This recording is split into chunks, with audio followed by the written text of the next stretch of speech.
Thank you all again for coming. My name is Amanda James. I'm from the Louisville Alumni Office. And I am going to go ahead and hand it over to my wonderful colleague and friend, Nakia Strickland, to get us started. Hi, everyone. My name is Nakia Strickland, and I work alongside Amanda James in the Alumni Office. So I want to welcome you all to Maintaining Your Mental Health While Fighting for Social Justice. Thank you for joining us for a panel discussion with Dr. Dericka Cunningham, DeShara Doub, and Dr. Stephen Nifley, moderated by Ashleigh Hazley. A question and answer session will follow this discussion, so please feel free to use the chat box to submit your questions. If you would like to ask anonymously, you can private message Amanda James or myself, Nakia Strickland. Before I introduce our moderator for the event, please be advised the dialogue presented here is meant as purely informational. It is not to be misconstrued as medical advice. Please contact your local mental health provider to engage in individualized treatment for any concerns that you may have. So our moderator tonight is Ashleigh Hazley. Ashleigh is a two-time alumna of the University of Louisville. Ashleigh currently serves as the Assistant Director for the Muhammad Ali Institute for Peace and Justice at the University of Louisville. She made her way back to the Cardinal family from Bellarmine University's Career Development Center, where she served as a career advisor. Prior to her time at Bellarmine, Ashleigh worked at the National Collegiate Athletic Association, NCAA, in the Education and Community Engagement Department. In addition to work-related activities, Ashleigh also co-teaches a graduate level course on multicultural issues at the University of Louisville and sits on the Alumni Association's Board of Directors. Ashleigh is also a member of Delta Sigma Theta Sorority Incorporated. A new venture for Ashleigh is to serve alongside People in Louisville Rapid Access Network, helping individuals who are facing evictions to get access to recourse. I will now turn it over to our moderator for the evening, Ashleigh Hazley. Well, hello. Thank you so much for that introduction, Nakia. I'm so excited to join you all today. Briefly, before I start to introduce our wonderful panelists, I would just like to take a moment to acknowledge the collective pain that our city, that the United States, and quite frankly, the world is feeling right now. And just to use this space as my own opinion to say that Breonna Taylor deserved better, David McAtee deserved better, and our brother in Jeffersonville, Malcolm Williams, also deserved better. And that I know that we come together holding that. So, you know, I know that we're bringing that into this space, and just to acknowledge that. So I'm gonna go ahead and introduce our three panelists. They've got some great words for you, and I think they're really gonna pour into you this evening. So first we have Dr. Dericka Cunningham, who is a licensed psychologist in the state of Massachusetts with 10+ years of clinical training and practice. Dr. Cunningham has a diverse professional and clinical background, including providing psychotherapy, community outreach, assessment, and consultation for universities and schools across the state of Massachusetts. She's currently a staff psychologist and the multicultural specialist for counseling and health services at Salem State University. She's also a visiting assistant professor for the psychology department and has served as an appointed member of the President's Advisory Committee on Diversity and Inclusive Excellence at Salem State University. Dr. Cunningham enjoys writing with adolescents and young adults, particularly with themes around race, culture, identity, and spirituality. She engages in her work from an empowerment and social justice perspective and is passionate about honoring and amplifying the voices of communities of color in the field of psychology. Additionally, she is a member of Alpha Kappa Alpha Sorority Incorporated and alumna of the Beta Epsilon chapter at the University of Louisville.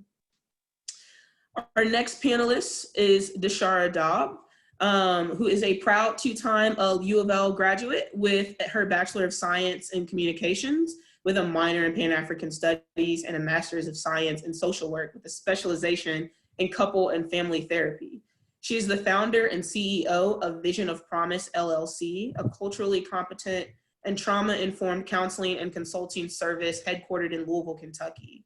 DeShara serves as community advisor for the Kent School Restorative Solutions Committee, a support team member for the National Alliance on Mental Illness of Louisville, vice president of the Kent School Alumni Council, member at large for the African American Alumni Council, and as a proud member of Sigma Gamma Rho Sorority Incorporated. And last but certainly not least is Dr. Stephen Nifley Jr. He is the Associate Director for the Center of Behavioral Health and an Assistant Professor in Spalding University School of Professional Psychology. Dr. Nifley's area of expertise is research and clinical work with Black males and the treatment of race-based stress and trauma. Dr. Nifley also serves as an organizational diversity consultant and works with law enforcement departments on addressing conflicts between communities of color and police officers. Dr. Nifley has written numerous books, book chapters, and articles on Black male mental health, Black males in the criminal justice system, and academic achievement. And so we've got three amazing panelists for you who bring a depth of knowledge from many, many different areas. So I think just with our time, I'm gonna go ahead and jump into the questions if that's okay with everyone. So for our first question, how do you balance and maintain momentum in doing justice work with your own rest and ensuring your own well-being? And that can be for anyone. I'll go ahead and start. I think that even just engaging in work is definitely an act of self-care, and I think an act of the ability to really being in your authentic self. But I would say that the delicate balance is always being able to take an internal temperature of when you have had enough, when you need to take your rest, when it is time to maybe step away for a little bit. I think a lot of times when you are in the midst of social justice work or social action work, a lot of times you are completely in the thick of it, and a lot of times your self-care gets on the back burner because you are very much about the work at hand. And so one thing I would definitely say is carving out self-care time in the midst of that work. And I know that especially with the time that we're in right now, what does that look like when you are not knowing from time to time when you would need to be present for things or when your services will need to be available.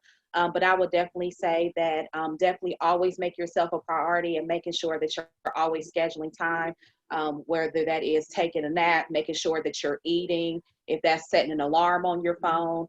But most importantly, I would say definitely finding that support system and checking in with them. Because a lot of times you will never realize how much this work can really get to you until you are actually speaking out loud. And that's a lot of times when the emotions will come. Yeah, can everyone hear me okay? Okay, heard some feedback. I first want to thank the Louisville Alumni Office for engaging us in this conversation and for inviting me to come speak on this conversation. I want to just first say that I am so pleased and filled with joy to be able to speak with people and see faces and names from the University of Louisville, people who I've been connected with before. I also, to DeShara's point, I want to acknowledge kind of the difficulty and pain and trauma and even the grief that can come along with doing the work, and acknowledge kind of what individuals in the city of Louisville might be sitting with right now, and those participants that are listening right now might be sitting with. And as the panelists are coming to speak with you and kind of impart our wisdom and our experiences, I also just want to acknowledge that there are not any kind of quick fixes, or there isn't really a magic bullet to kind of navigating healing through doing social justice work. And so as you all are listening, you might walk away with more questions than answers, and that's okay. And I just want to encourage folks to give yourself grace and compassion for whatever your journey of healing through doing this work is. And I think that is important to some of the balance of doing the work, is having that compassion with yourself for how difficult it might be in doing the work. I also, when I think about the question of balancing kind of the rest, and like DeShara said, the self-care, there's a quote that comes to mind for me. I post this quote everywhere. It's in my email signature. It's in my office. People on campus are probably tired of hearing about it at my university. But Audre Lorde has a quote that says, "Caring for myself is not self-indulgence, it's self-preservation, and that is an act of political warfare." So kind of just to add to what DeShara said, I believe that we have to center caring for ourselves and caring for each other as well in the work that we're doing. It's not an appetizer, it's not a dessert, but it's a part of the main entree of social justice work. So really engaging in the work and making sure that caring for ourselves is a part of the work, seeing it as the weapon and the tools that we're using in order to preserve ourselves to do more work as well.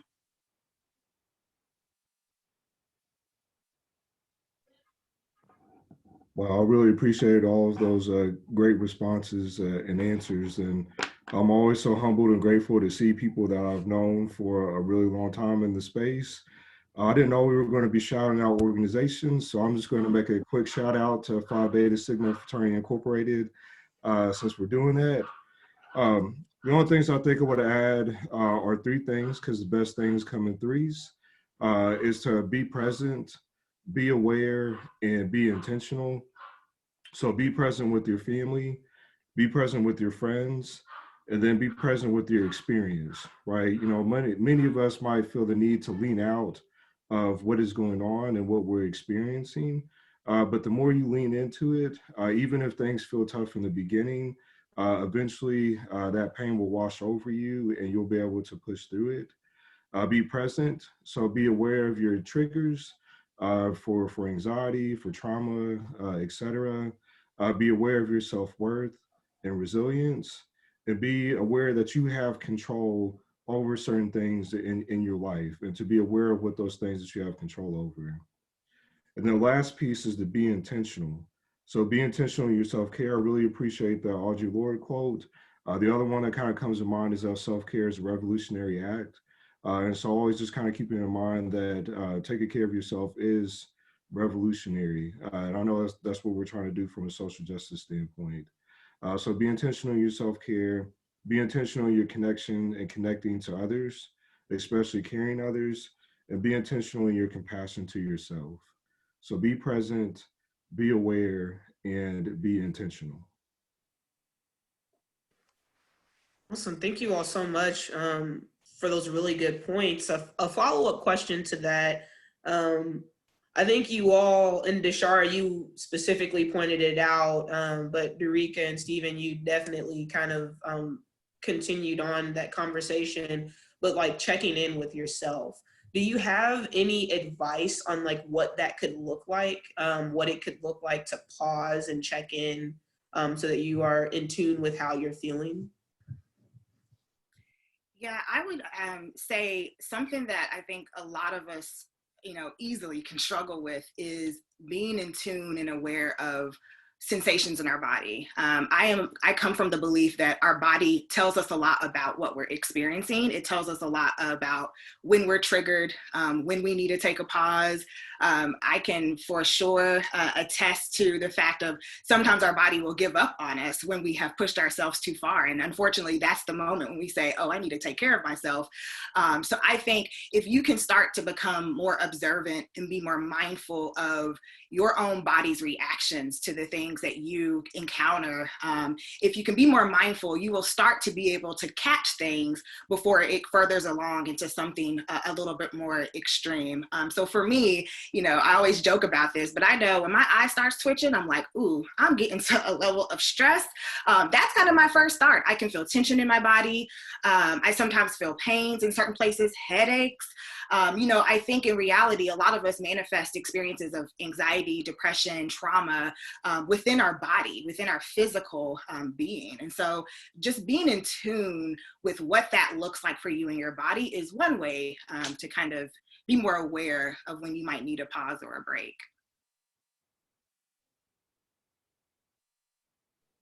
Yeah, I'll definitely add to that. One of the terms that they use is like a body scan.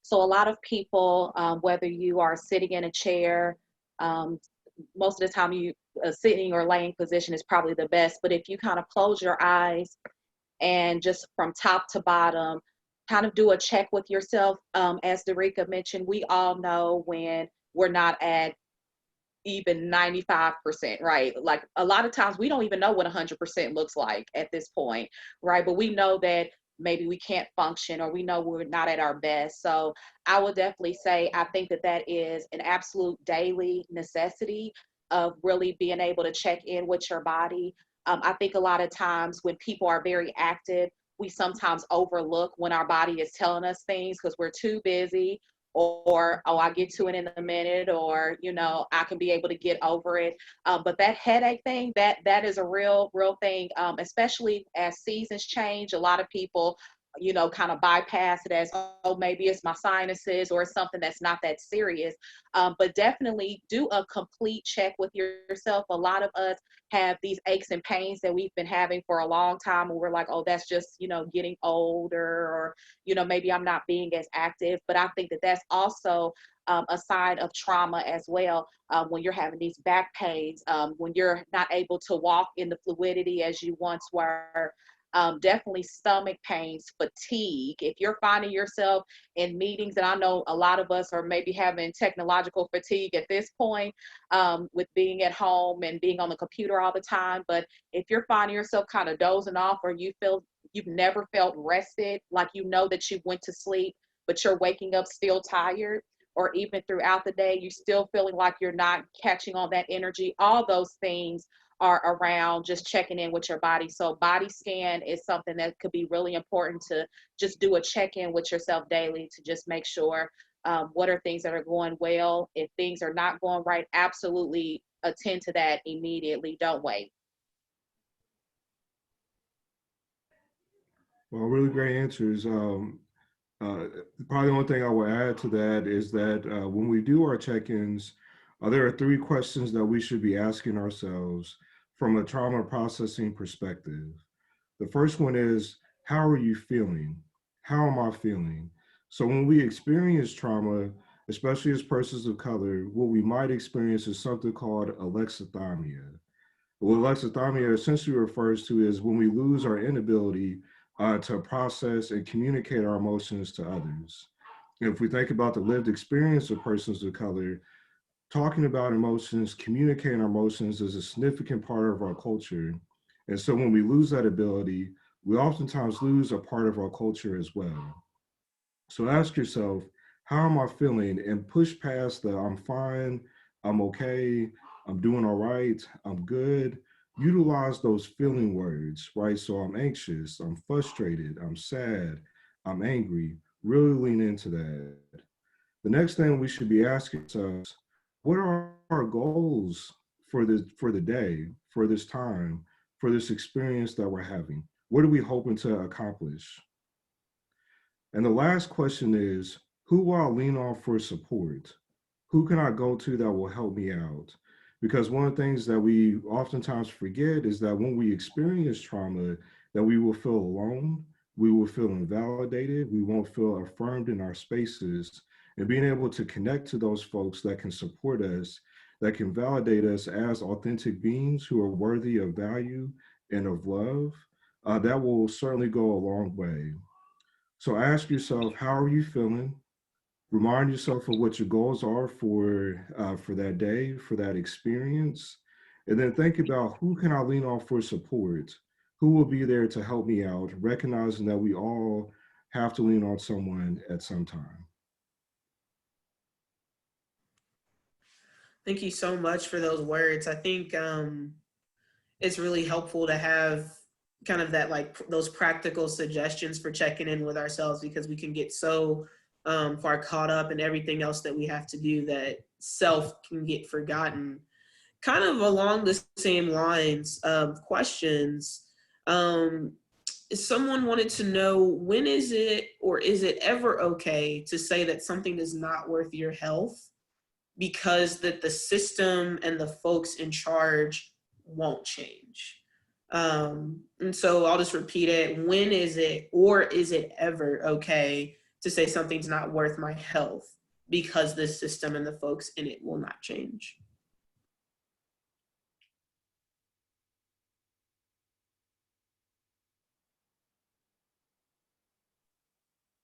So I'll start here. I'll also just recognize that I have privilege in the space as a male, so I always just try to make sure my female colleagues always go first, but I'll just kind of introduce a thought, and I'm certainly that they will build upon it in the space. There's this term that we have in the diversity literature called emotional labor. And what emotional labor essentially refers to is the labor from an emotional standpoint that it takes as a person of color, as a marginalized individual, to exist in certain spaces. And this labor comes from having to deal with microaggressions, having to communicate one's experience ongoing, or just having to deal with overt acts of sexism, racism, heterosexism, etc. And there's emotional labor involved in that. What I always argue is that you always have a choice as a marginalized individual to determine how much emotional labor you're willing to endure in a space.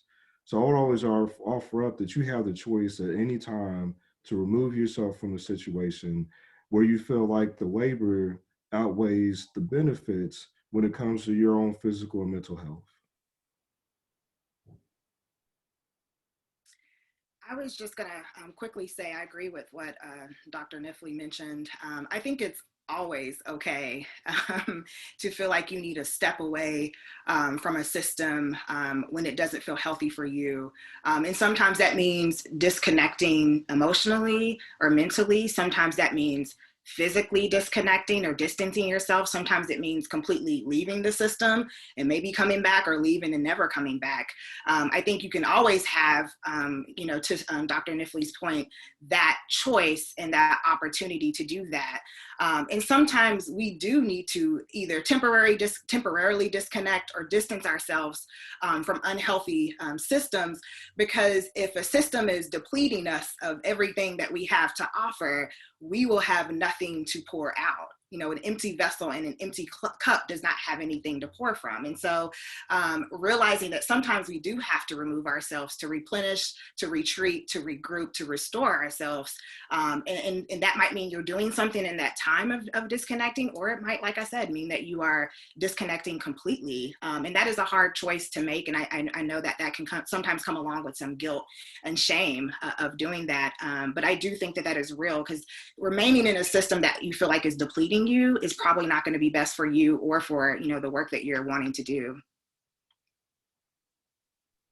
The only other thing I will add is I think that question is something that all of us at some point in time have wrestled within ourselves of, what is it worth for me staying in the system? Or why do I feel like I have to question if my health and safety, whether it's physical, emotional, mental, is worth whatever the task at hand is. And I think that is something, as marginalized communities, we have, unfortunately, and even generations prior to us, have had to just press through things that were unjust, that were maybe not even have a common goal with everyone that is within the system. A lot of people felt a sense of oppression. And I think that being able to stay in systems, as they mentioned, where you do not feel connected, you don't feel supported, you don't feel like they align with your overall goals, I think is absolutely necessary for you to step away. And I think that just that question alone, all of us have to really ponder, if we ever get to that point of, why is this not a safe environment for me? And really evaluate that. If this is a temporary thing, if it's something that possibly could be fixed with, some policy or conversation, it might be worth exploring. That might be an opportunity for you to be pushed or challenged in a way emotionally to maybe get you at that next level that you were ultimately, chosen and destined to be in. But I think also we must evaluate if things are really worth it, and if it's going to be something that's going to be detrimental for an extended period of time or even permanently. I also want to speak to the reality that some people might feel that, like, I can't leave a system, because I also think that can be true and real.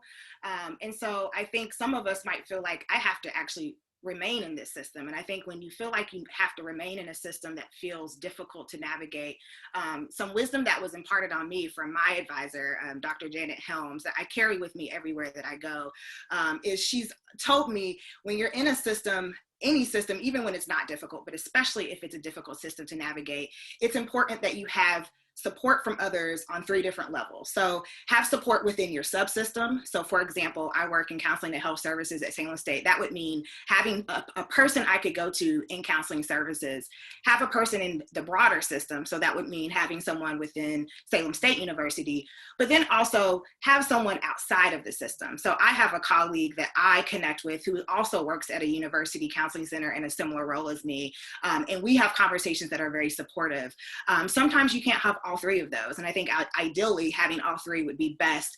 But if you could at least have someone, even if it's outside of your system, that can help you heal and deal through whatever difficulties that are coming up, that might help you at least survive the system if you feel like you have to remain in it. Thank you. And kind of to that point, how do you find your people? Especially when the system is big, especially when you might be the only one. And even if you're not the only one, sometimes systems are so big for a purpose that like it's hard to even find them in maybe not that smaller one, but the broader one. So like, how do you find your people?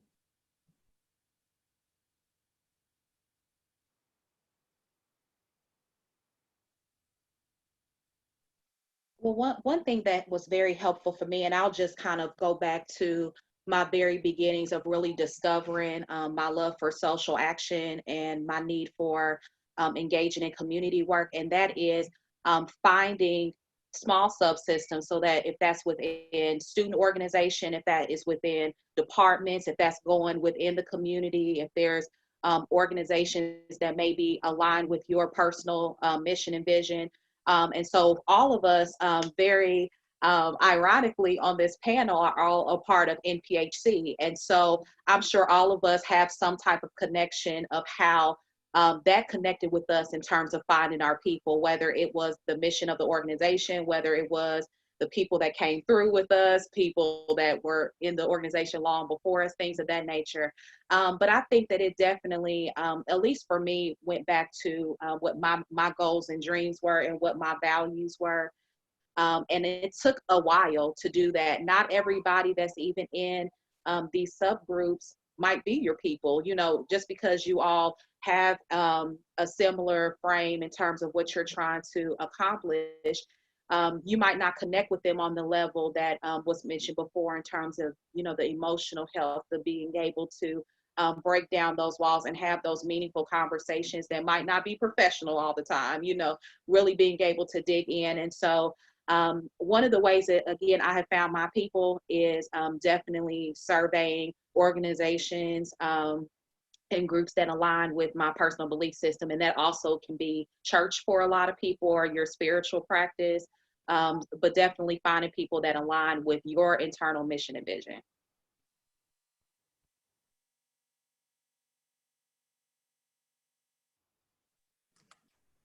So I realize that in saying this, that this is a significant understatement in saying that the pandemic that we're currently living in has been awful for a lot of people.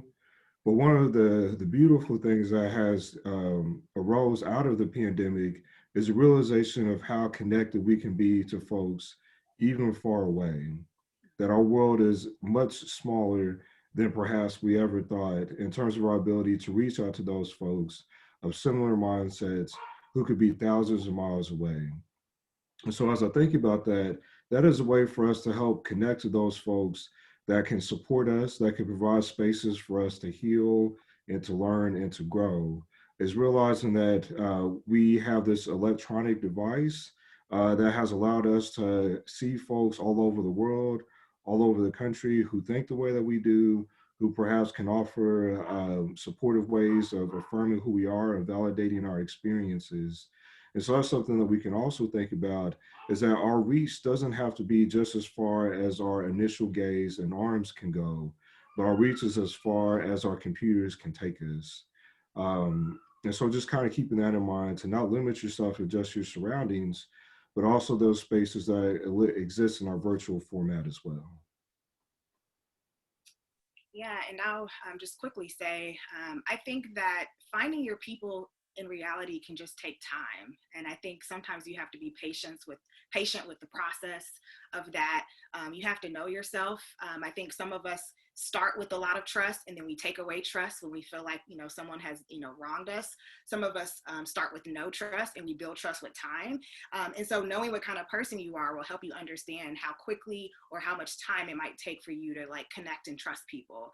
I also think it can take a lot of vulnerability and social risk, because so sometimes it's a risk to kind of share your true experience of something, especially depending on what the racial, cultural demographics of the people are in the community or system that you're working with. And so I just want to honor that it can take time to find your people, and to have patience with yourself with doing that. Awesome, thank you. The last question is kind of on this line of questions is, how do you disconnect when you need to without feeling guilty?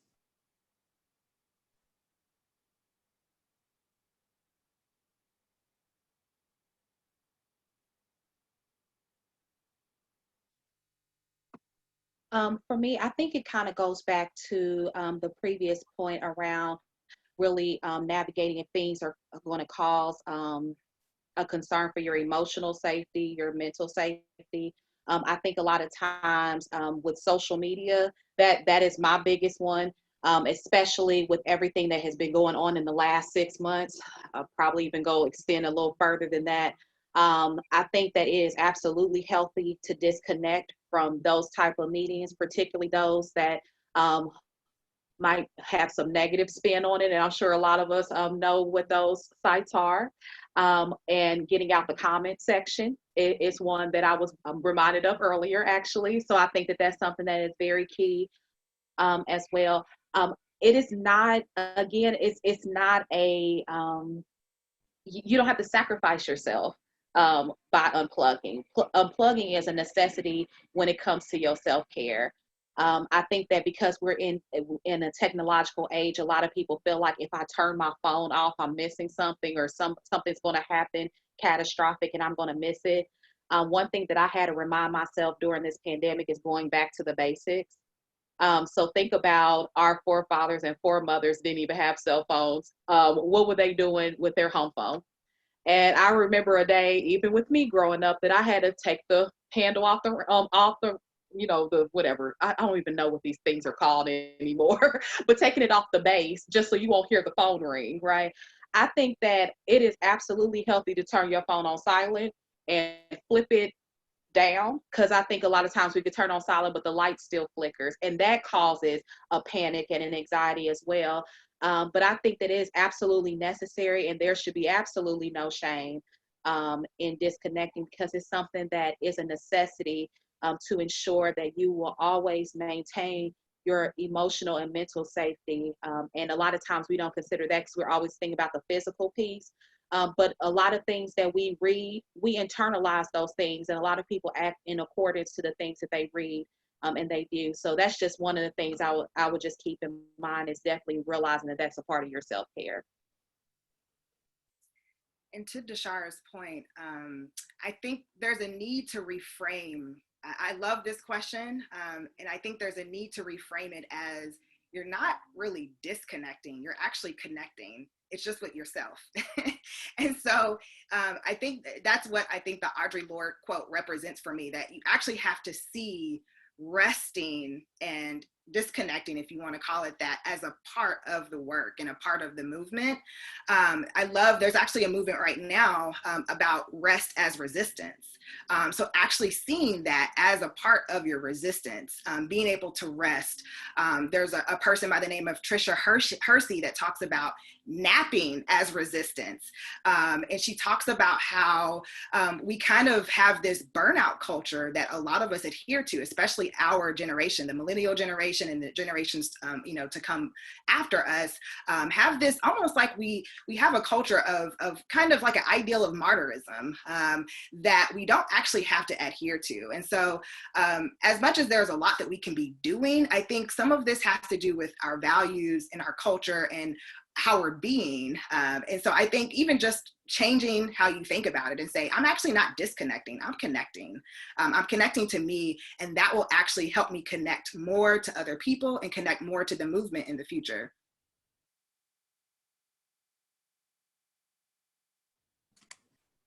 Well, thank you all for such amazing points. We'll just kind of offer 3 additional things for us to consider in the space. When it comes to with that disconnect, or as Dr. Cunningham is suggesting, connecting with yourself, is to talk about intentionality, to talk about working through guilt, and then also having an accountability partner.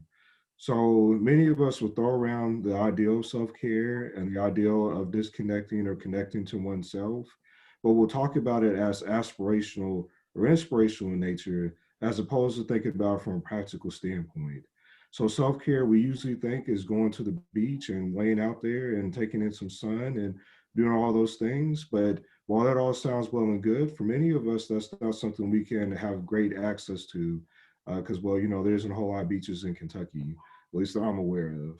So we can't do that on it. But what we can do is we can take 30 seconds to look inward and take a deep breath. We can go outside and enjoy the fact that there is this nature that has been created that is amazing and something that we are so grateful and humble to be a part of. We can take joy in our children if we have them. We can take joy in our family. We can just do those things that give us a moment of joy and a moment of reflection, so we can engage in a posture of gratitude about the things around us. But because we're also, many of us in a helping profession, or those folks that are attempting to uplift those that are coming from marginalized statuses, there's like a guilt that we experience, that if we disconnect or we are unable to be around folks that we're trying to support, that we're all of a sudden doing something wrong.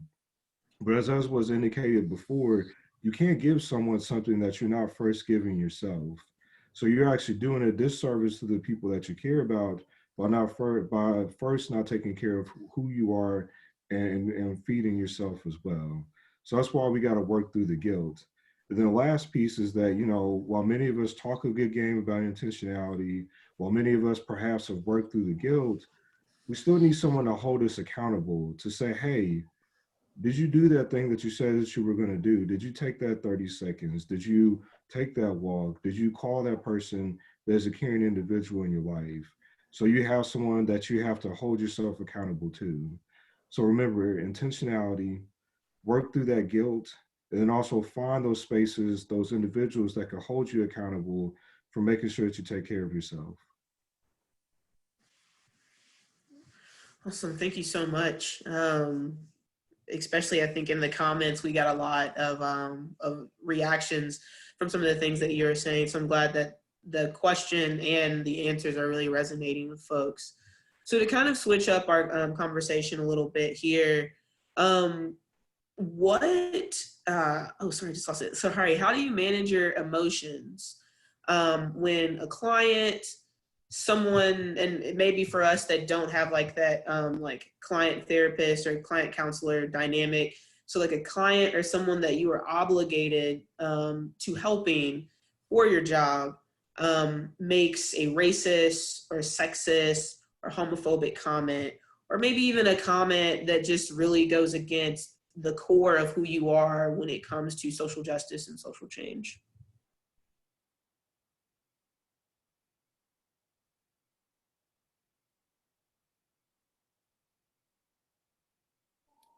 So I can.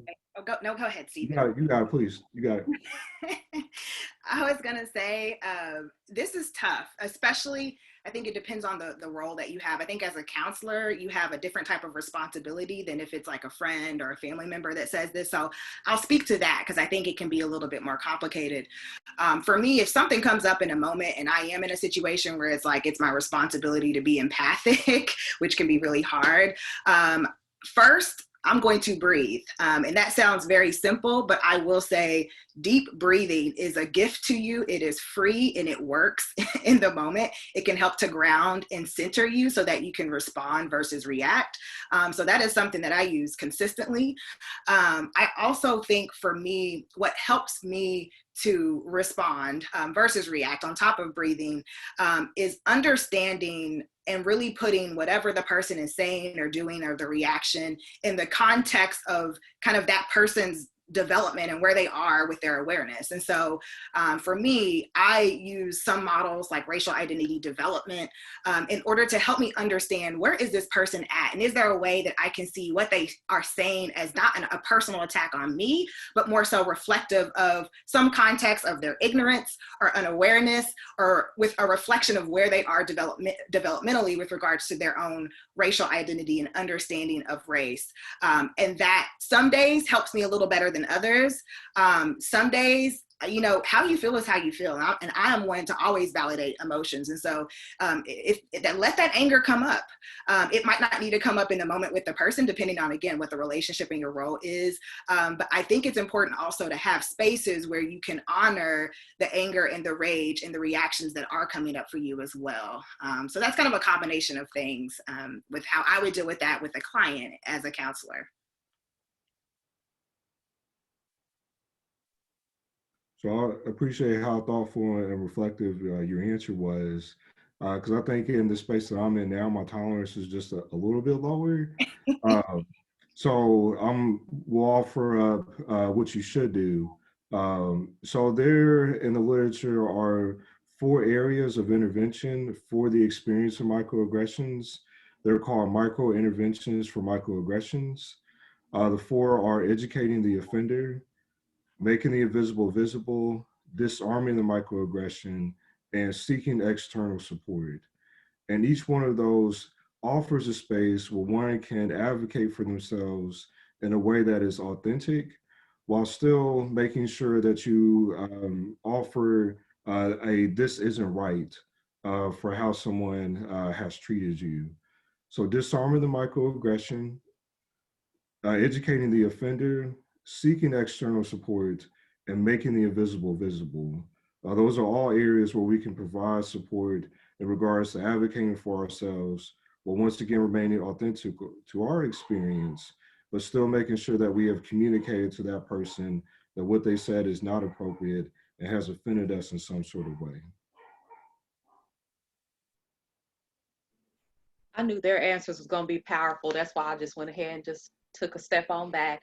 The only other thing that I will mention is, as mental health providers, practitioners, it is very important for us to know going into this work of what our levels of boundary is, right?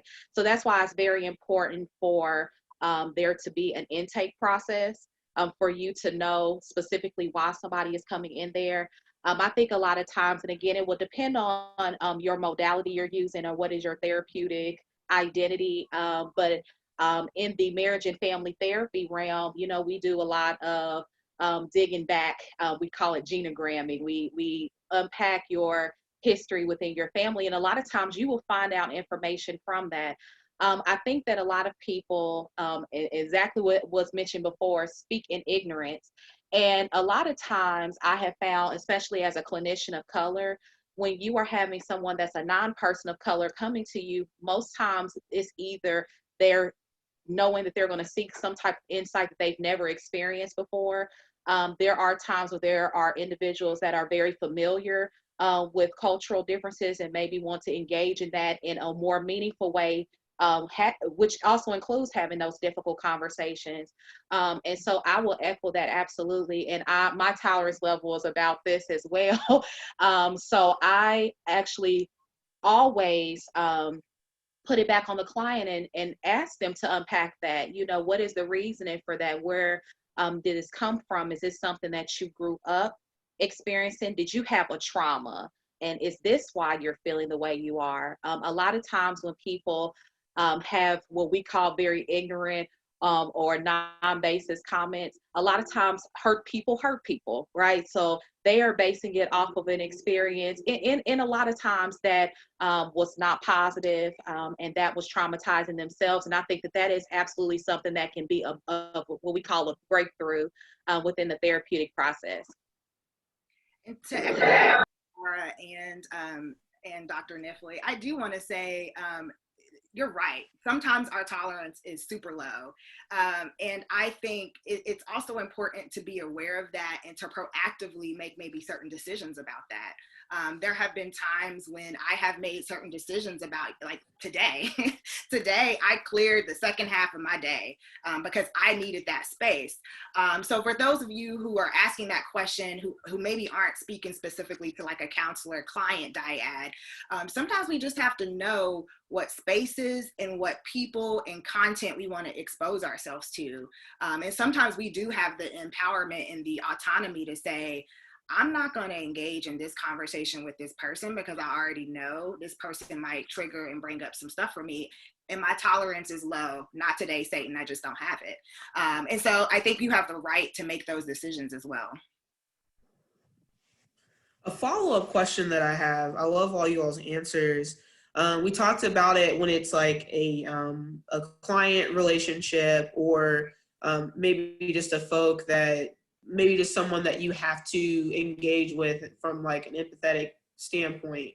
But what about when it comes to our colleagues, especially when it comes to our higher ups, and there's a power dynamic there? How do you manage your emotions through that?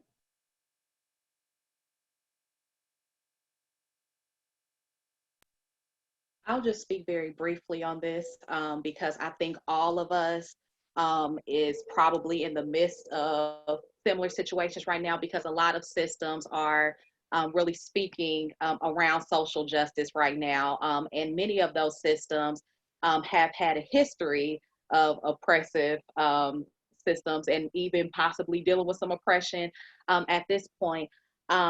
One is, I think that it is absolutely an opportunity at this moment for people to really speak within their experiences of what will be most impactful for the environments they're in. And I frame it in that way because I think a lot of times when you speak from a personal level, especially to someone that is your superior, supervisor, it can definitely weigh, it can weigh some risk, right? But I think that if you frame it in the way of saying, you know, I believe that this is the concern of the system as a member of a marginalized population, you know, be very specific in the way that you are speaking of, you know, in my relationships with individuals in this system, this is the shared experience that we have, and this is why this is violent, why this is oppressive. I think it's very important for you to be able to speak, because I think that that's also an act of freedom, an act of liberation, and also revolution. At the same time, and I think this was mentioned a little bit back, is there's always risk, especially when you're in an employment situation, because a lot of people fear retaliation. So I think that even prior to deciding how you're going to address this concern, I think it is important for that person to, one, take a temperature check, make sure that they're good, make sure if this is something that is even willing to address.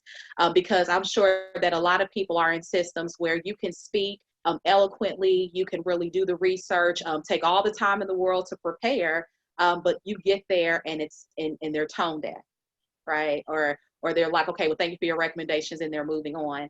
So I think it's very important when you're always going against systems, and that goes for anyone, really take a temperature check of what are the things that are in my realm of possibility, speaking from an experience of being within that system and not personal, because a lot of times when you add the personal elements to it, a lot of times, at least in the experiences that I've had, it would get quickly shut down.